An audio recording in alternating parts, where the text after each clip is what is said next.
Hey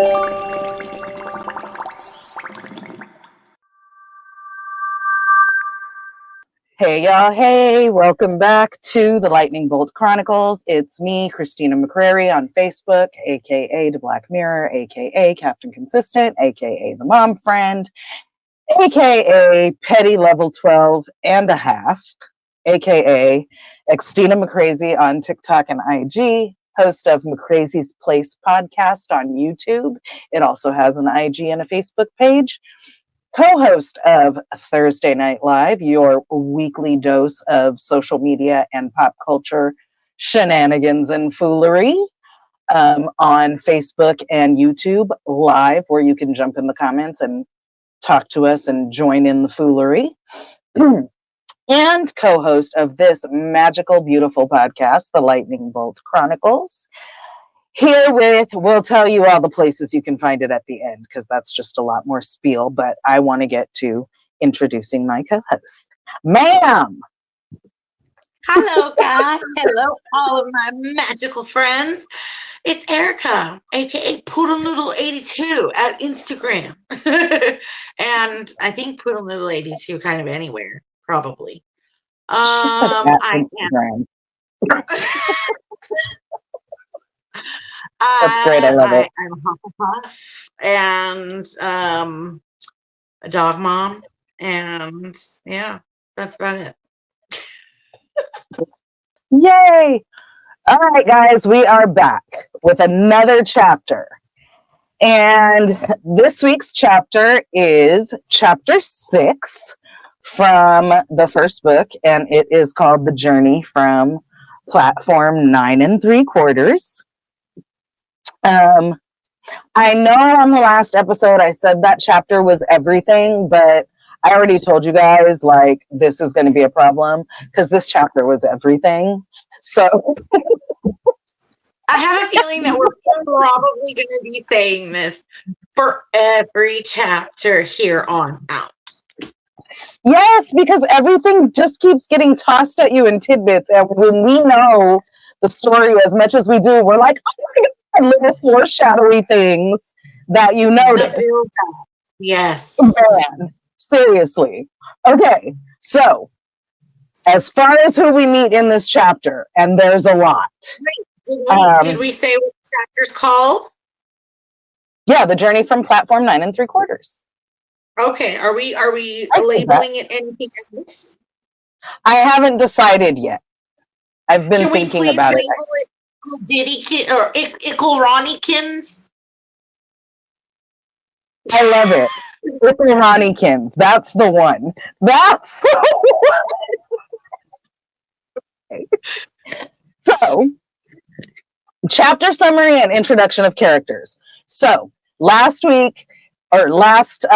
episode, last chapter, Harry got a bird. We told you that Harry's bird was named Hedwig. In the very first, actually the second paragraph of this chapter, we learned that he had decided to call her Hedwig, a name he had found in a history of magic. Ooh. So he's reading his school books, he's preparing, he's getting ready to go. He is the first and only time in Hogwarts in his school career. Like in his school. He's got his books. He's been looking at them. He's been playing with his wizard things and getting all excited. And we find out 2 interesting things when he asks Uncle Vernon to drop him off at King's Cross Station so that he can catch the train at platform 9 3/4. So, first of all, we already knew Uncle Vernon was a word that we're trying not to say because we keep it PG over here, but it rhymes with bass mole. And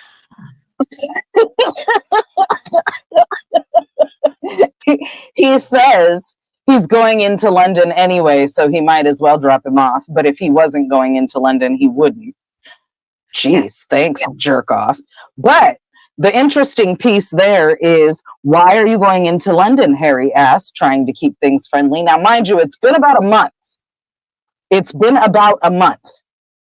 Yep. Taking Dudley to the hospital, growled Uncle Vernon. Gotta have that ruddy tail removed before he goes to smeltings. That fat boy is running around with a pig's tail for a month. That's what he gets. Amazing.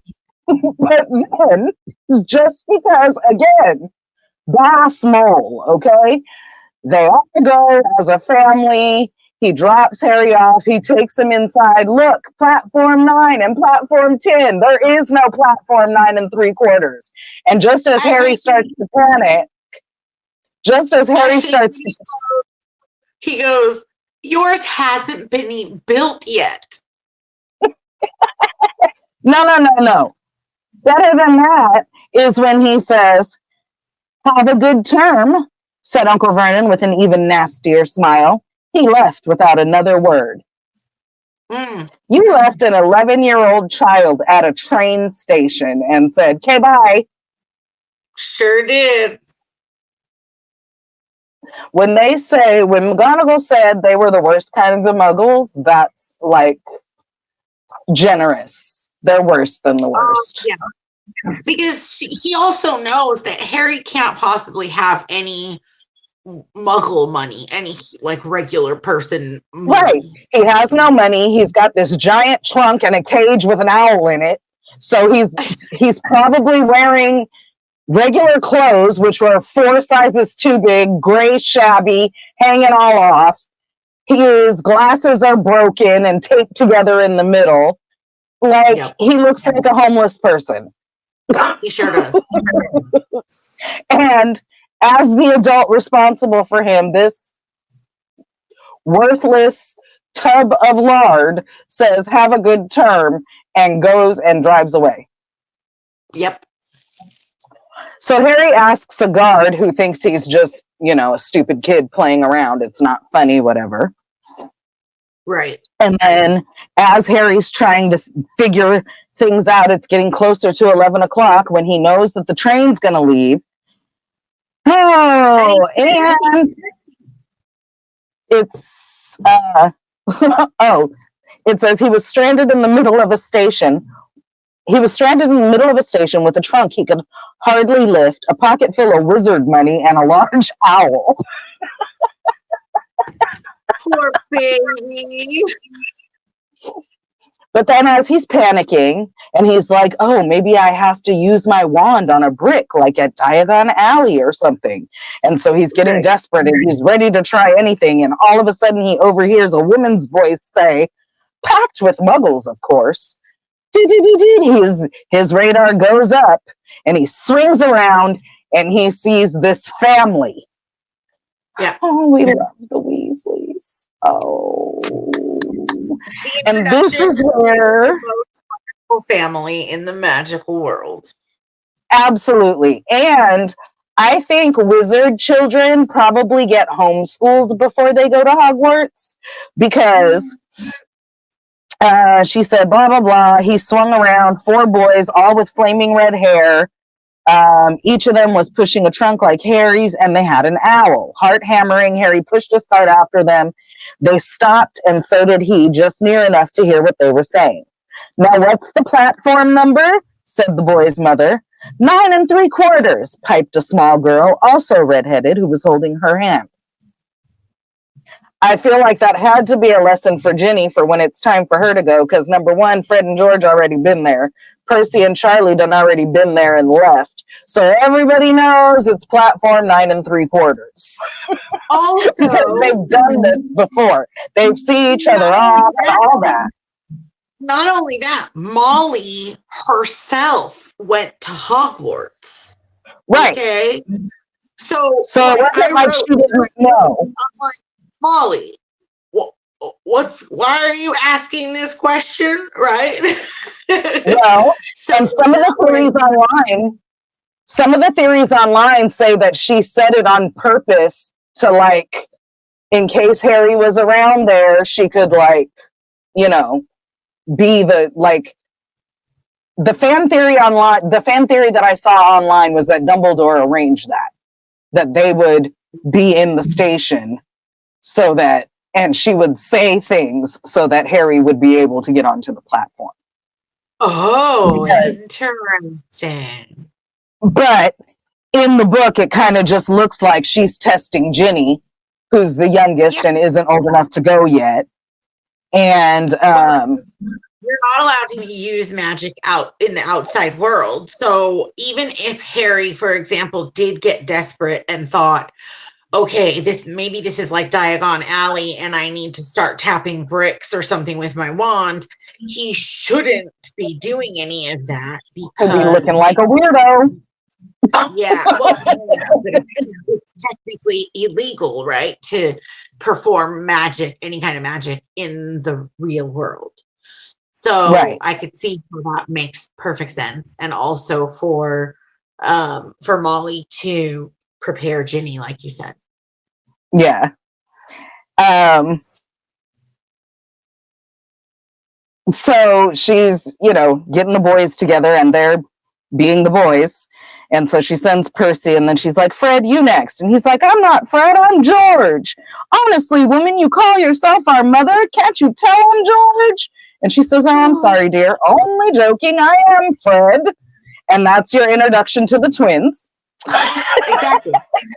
Who were The born on perfect April 1st.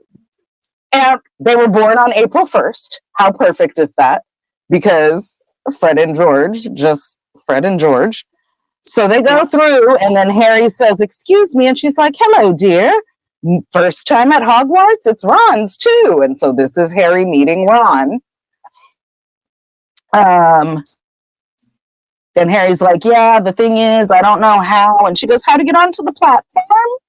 And Harry nodded and not to worry. And she tells him how, and he goes in and they do this. And he gets onto the platform. He thinks he's going to crash into the wall because you have to run and go through the wall onto the platform. And he thinks he's going to lose it, but he's like, whatever, this is how you do it. And he does it and comes out on the platform and he's amazed and oh my God, and the Hogwarts Express and there's people. And as he's walking along the platform, we get some more,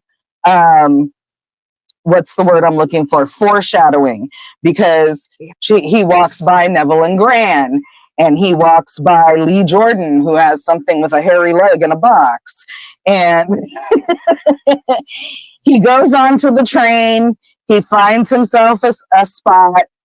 Oh, as he's struggling up the stairs, Fred and George help him with his trunk, take him in, get him settled in an empty compartment. And it's actually them who realize who he is first. And so, what's that? Said one of the twins suddenly, pointing at Harry's lightning scar. Blimey, said the other twin. Are you? He is, the first twin said. Aren't you? He added to Harry. What? Said Harry. Harry Potter, chorused the twins. Oh, him, said Harry. I mean, yes, I am. Oh, him. So they're like looking at him or whatever, and then mom calls. Oh, George, are you there? Coming, mom. So they go. And then Harry, who's totally interested because it's the first wizard family that he's ever seen. So he's kind of hiding in the window watching, and they're saying goodbye to their mom and all this stuff. And this is where, she's trying to wipe something off Ron's nose, and Ron's wiggling free. And that's where, has Ickle Ronnykins got something on his nose? Said one of the twins.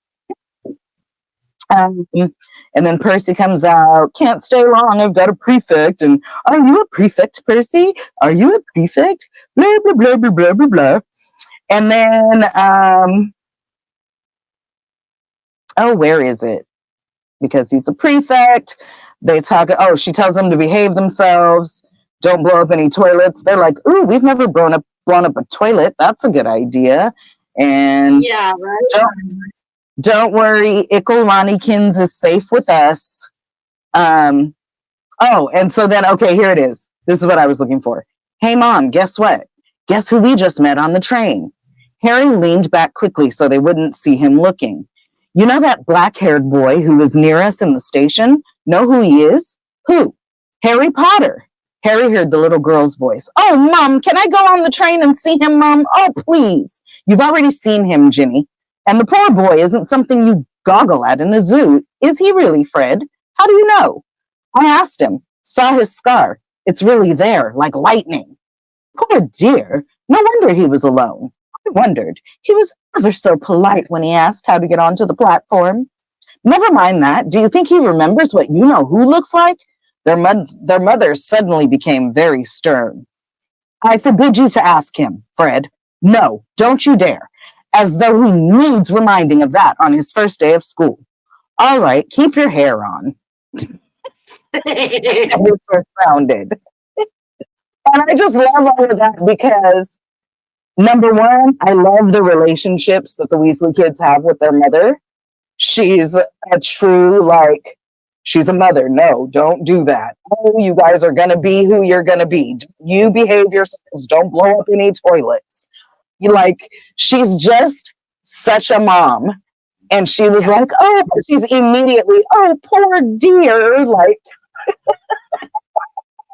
I think that it gives us a really good understanding of who she is, right? Like, it's an excellent, it's an excellent introduction into her character because that's really, I mean, she's a mother first and foremost, and she's so caring, and she's so like she just wants to look out for everyone, make sure everyone is well taken care of, and kids are kids, and all the kids are her kids.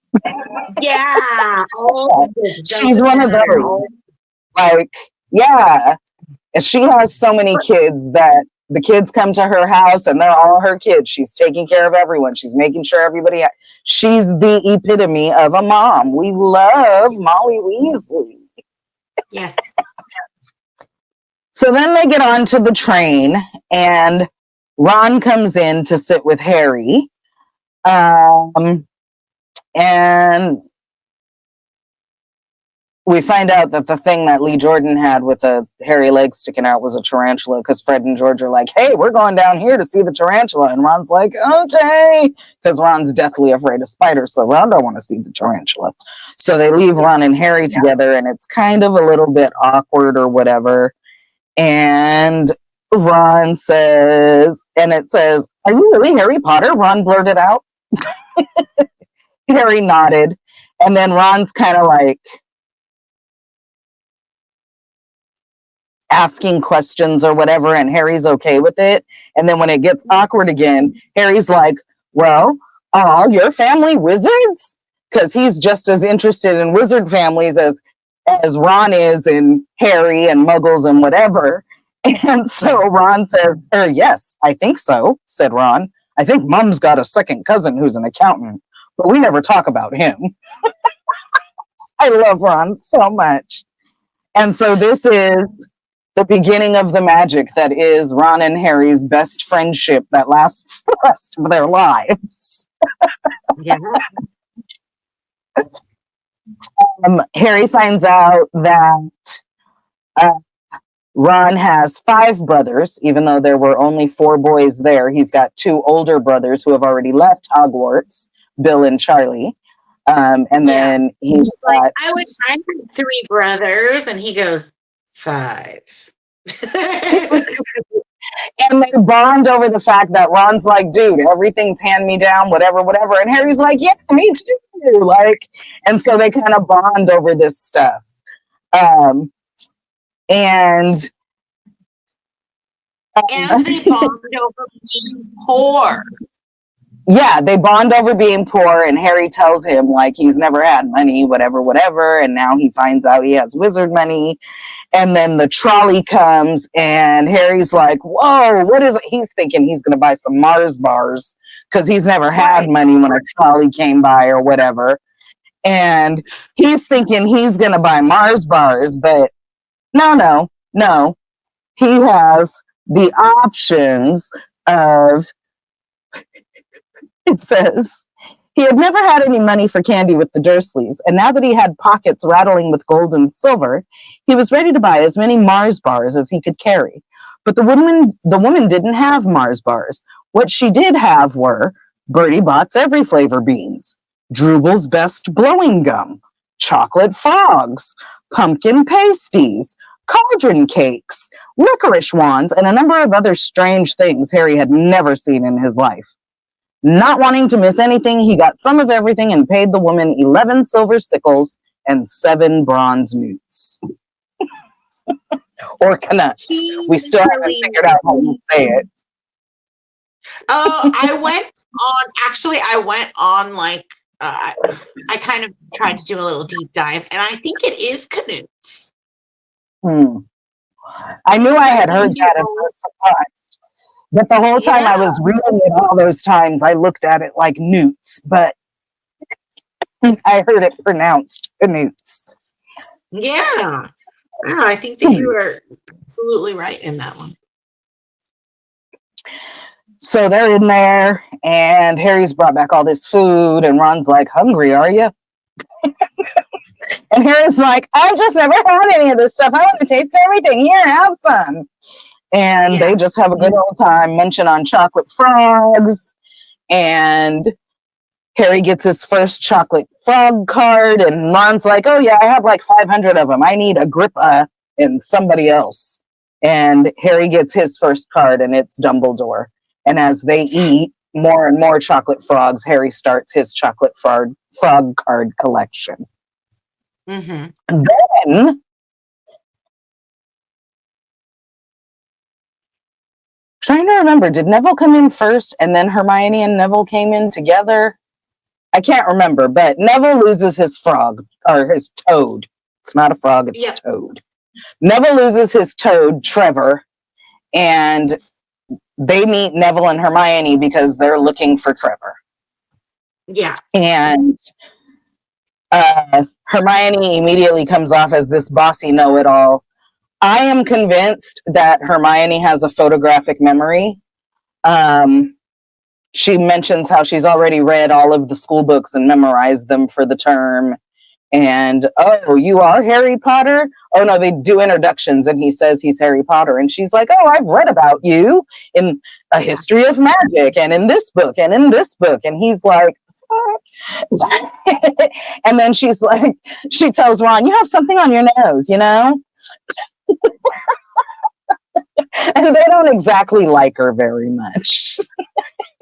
And then once they go away, know it all.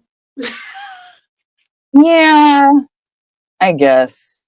Maybe that's why people don't. If you don't have the traits, or if you don't have the same qualities, or if you just don't care so much like that, it's definitely hard.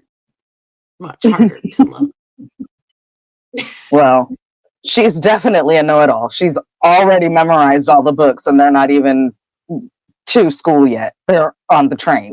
And that's like, but that also comes from personal insecurity, right? Like, in order to be extra prepared, because you don't want to falter, you don't want to be caught out, right? That's true. They did say Hermione's boggart was her not passing a test or something. Yeah, like she's very much afraid of it. For sure. So she doesn't leave a good taste in their mouth in the beginning. And then, just because, yay, let's make it super fun, in come Malfoy, Crabbe, and Goyle. Oh, and Malfoy's like, oh, I told you that, what did he say? I told you when I met you in Diagon Alley that there's good wizard families and bad wizard families and whoop-de-whoop, and maybe I can help you with that. And Harry says, I think I can figure out which families for myself, thank you. Because he already don't like Malfoy, because Malfoy's garbage. And I'm trying to remember, I think Crabbe or Goyle reached in to try to snatch some candy or something like that, and Scabbers attacked him and bit his finger, and in the melee, they jinxed that guy, and Fred and George came and jinxed the guy, and then there was just a bunch of them in the hallway. Oh, it was Goyle. I would have bet money else? No, they didn't hex anybody because Harry and those guys didn't know how to hex yet. I'm thinking of a different time on the train. Yes, they didn't hex anybody this time. It was just the fact that there were people coming from outside and whatnot. Yeah, they were going to fight. Yeah, they were going to throw down. Yeah. So then they get to Hogwarts finally. And they get off, and Harry hears Hagrid, "First years, this way. Leave your luggage. It'll be brought up for you." And then they go down and they get into these rowboats, and they're magic rowboats, and they go across the Black Lake, and they get their first view of Hogwarts over the mountains and just the skyline of Hogwarts Castle. And then they go under a little tunnel, and they come out in the front, and they go up into the castle, and now they're at Hogwarts. Yay! And that is chapter 6. That is it.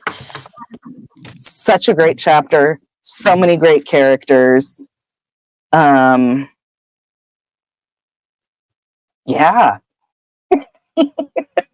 Our first glimpse of Hogwarts, where everything happens. Well, not everything, because there's other places, but everything is centered around Hogwarts. Yeah. Yeah. Like, this is where most of our, I would say, what? I'd say 75% of everything happens there. Because only we have 75? things. I would say only 75, because every single summer we start off at the Dursleys, because he has to go back to the Dursleys. Some summers he goes. Yeah. Every summer he goes to the Burrow, or tries to, after this. He goes to, there are things that happen at the Ministry of Magic. There are things that happen at, at Gringotts. There are things that happen in Diagon Alley, in Hogsmeade. And then there's, before the Battle of Hogwarts, which I won't say anything more about, just know there's a Battle of Hogwarts. Before that, there's all those places, because remember the moving around. Then there's 12 Grimmauld Place. That's true. So yeah, I'd say maybe 75% happens at Hogwarts. I would say there's a lot of other stuff that goes on outside of Hogwarts that we hadn't realized until we just started talking about it right now. Man, the 12 Grimmauld Place Lego set. Man. Oh, not to mention all the times on the train, because they have to take the train there and back, and a lot happens on the train all the time. Yeah. How come there's no adults on the train? Nobody supervises them on the train. There's the trolley lady.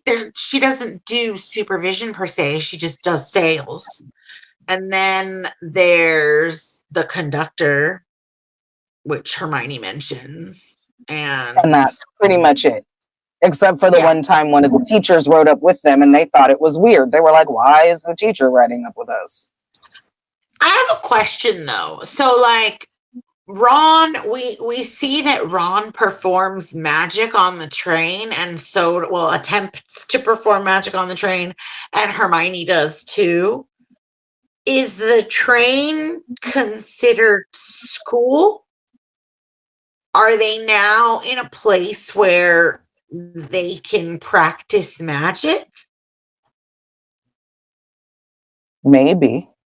Because they are inside the Muggle world on the Hogwarts Express. They're now technically property of Hogwarts because their parents put them on the train. So I would think technically once you're on the train, you're Hogwarts property. But like the train, at some point, the train goes through like communities, right? Through neighborhoods. But if the magic is contained inside the train, you don't stand the risk of like Muggles necessarily seeing stuff. You know what I mean? Well, is there some kind of spell on the train where it's not like an invisibility spell? That could be too. Maybe. That could be too. Because I would imagine if someone does something like in the future, we find out that some kids are more prone to making mistakes with magic and causing things to explode.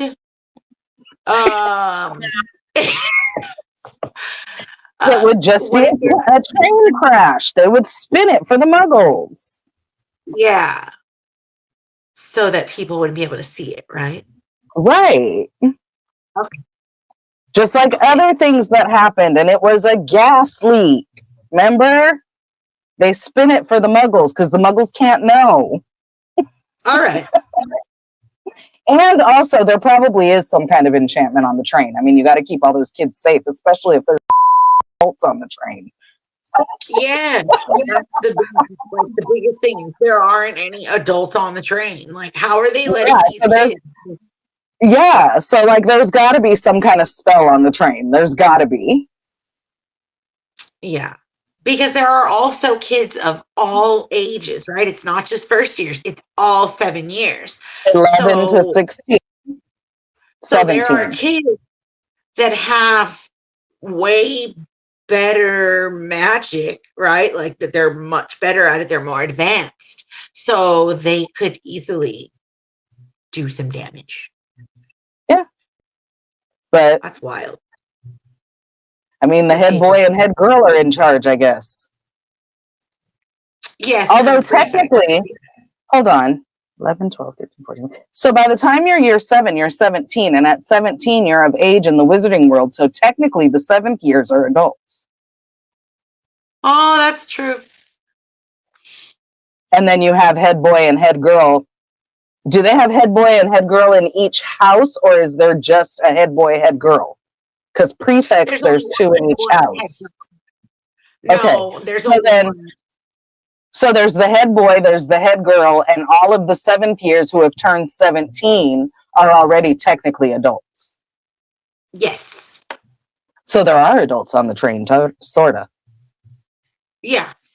So if stuff really got out of hand, it would be up to the head boy, the head girl, the prefects, and then the other adult 7th years to keep things in line, I think. Yeah, that makes sense. I guess, yeah. Yeah. Yeah. All Never right. thought about that before. There you go. That's why we're here, to think about these things. So what was your What about, takeaway from the chapter? Oh, what? Was well, there something we didn't? no, I was just going to ask, like, what about book versus movie? Do you have any book versus movie moments? Like, we kind of talked about them, but we didn't really talk about the movie very much. So, Okay, so the the spell that, introduction, we don't meet Gran or Neville or the no, Toad, Neville's pet Toad. We don't no. meet any of them. We don't meet Lee Jordan. We don't really have an introduction into the twins. Very, like, not as in depth as we do in the book. Although they do Also, do the scene where he's like, honestly, mother, don't you know him, George? And she's like, I'm sorry, dear. They do that, and it's funny because the twins are yeah, funny, they're and they're only hilarious. like, are they 2 years? I always forget. Are they 2 years older than Harry and Ron, or just one? Sorry. They Percy's in his are 5th year because he's a prefect. no, I think The they're only year that one. no, they're 2 because the 5th year when Umbridge is there is their last year. Oh, yeah. They're 2 years. So this is their 3rd year. Yeah. So they're only 2 years older than Ron and Harry. And in the books, they're always around. Like they all hang together. And I They are hate how so, much they're not in the movies. yeah, they're way better characters in the books. Way better characters, way funnier. And then you get to really delve into their shenanigans. Yeah, it's way better. Yeah, and they're like thick as thieves with Lee Jordan. They're a friggin' threesome. The twins and Yeah. Lee Jordan are always together. And in the movie, Yes. you get Lee Jordan just announcing the Quidditch match, nothing else. Yeah. And the 3 of them together they're hilarious because they're Another thing that we mischievous. don't get to see, or oh, sorry, go ahead. What I love about the twins and Lee Jordan is that they're mischievous and they are always in trouble, but none of their stuff is ever malicious. They're just pranky. Like, Oh they yeah, don't exactly. do stuff that hurts anybody. They just want to laugh. Yeah, they're not like crap as croonies. Yeah, they're not like, and their idea of fun isn't dunking somebody's head in the toilet or anything like that. It's like, surprise fireworks or something. Like, Yeah, they're not bullies. Yeah, no, they're definitely they're not bullies. actually, They're just yeah. And you monsters. can see Molly instilled in them to be good people. They're actually, decent people, and they believe in doing what's right. And, Yeah, but they're always in trouble because they're mischievous as all get out, but not malicious at all. right. Another thing that I thought was really interesting that they missed that we didn't get to see in the movies is that Harry spends more time at home after he went to Diagon Alley for the first time. So Hagrid takes Mm-hmm. him shopping to Diagon Alley in the last chapter, in our last chronicle that we discussed, and then he goes back home and he spends time like Hedwig flies in and out of the window. He reads his books. He's preparing. As you said, Dudley spends a month with a pig's tail. And then Oh, and they totally ignore him at this point. the nucleus of the Dursleys have to live with Harry for another month, knowing that he's going to wizarding school in a month. And I And feel that he like knows that, he's a wizard now. and I feel like that tension that mounts because of it is missed in the movies, because literally after Diagon Alley, directly after shopping, he goes onto the Hogwarts Express. Yeah. So Hagrid drops him off at the train and he's like, all right, just go that way to platform 9 3/4 and disappears. yeah, I believe when Hagrid says he flew, he apparated both times because he just disappeared on the train station. yeah. So I think like those things kind of give us a little bit different feeling when you're reading the book. You're obviously more invested in the fact that like the anticipation of Harry going to school, he's crossing days off his calendar, all that stuff. Very much, very different feeling. Yeah. That My anticipation and build isn't there in the movie. You're right. yeah. My takeaway, more than anything, it's just the foreshadowing of how important the Weasley family, the nucleus of the Weasley family, is for Harry and his incredible relationship that begins with Ron, especially. Like, he is starting to belong. It's that bit of starting to create something where he was just floating throughout life before, kind of being pushed around, and now he can start building his own roots. He was just existing before. Exactly. So, what about you? My takeaway was just Molly Weasley. I just love the Weasleys. I love everything about the Weasleys. I love how there are 7 kids, but they love the hell out of each other. Yes, there's sibling stuff that goes on and they poke at each other and all of that, but they love each other fiercely. They are a big, loving family, and Molly is the epitome of mom. She's just a mom to anybody, to everybody. Like we said earlier, and just the fact that immediately she was like, yes, dear. Oh, of course. And she's immediately just kind and okay, sweetheart. But she doesn't ask any questions or anything. And she said she wondered and that he was so polite, but and then, oh, no wonder he was alone. You know what I mean? And she's very emotionally intuitive, very emotionally intelligent. She also is just a really great and really kind person, and she's tried to instill that in all of her kids, and she's done a really good job because we love the Weasleys. Like, we love the Weasleys. And for me, my takeaway was just Molly Weasley, because a little piece of foreshadowing. She is going to become like a mom to him, like happens to a lot of us when our best friend's mom becomes that second mom figure, you know? So, Molly. Cool. Oh, the other piece of foreshadowing that I noticed too was the relationship between Ginny and the twins. So Ginny and the twins are really close. Like they're her closest brothers, I think. And Yeah.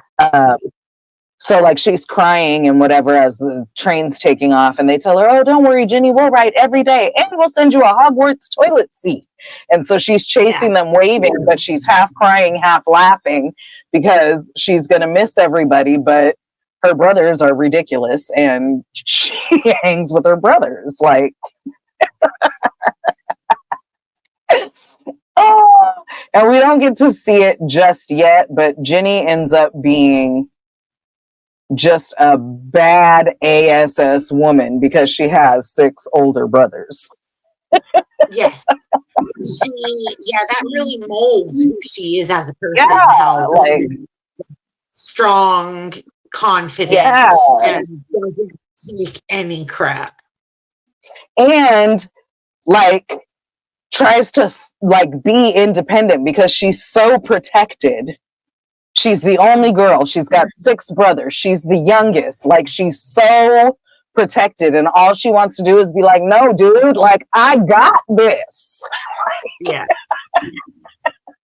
We love the Weasleys, and every single one of them has flaming red hair, and I love a ginger. Yeah, they're adorable. They're adorable. So, for a long time after I read the books the first time, I called every redhead a Weasley.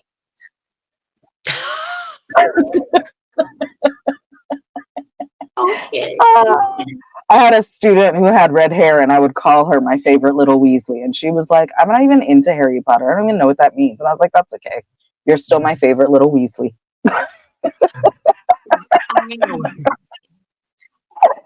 All right. Is it time to make magic?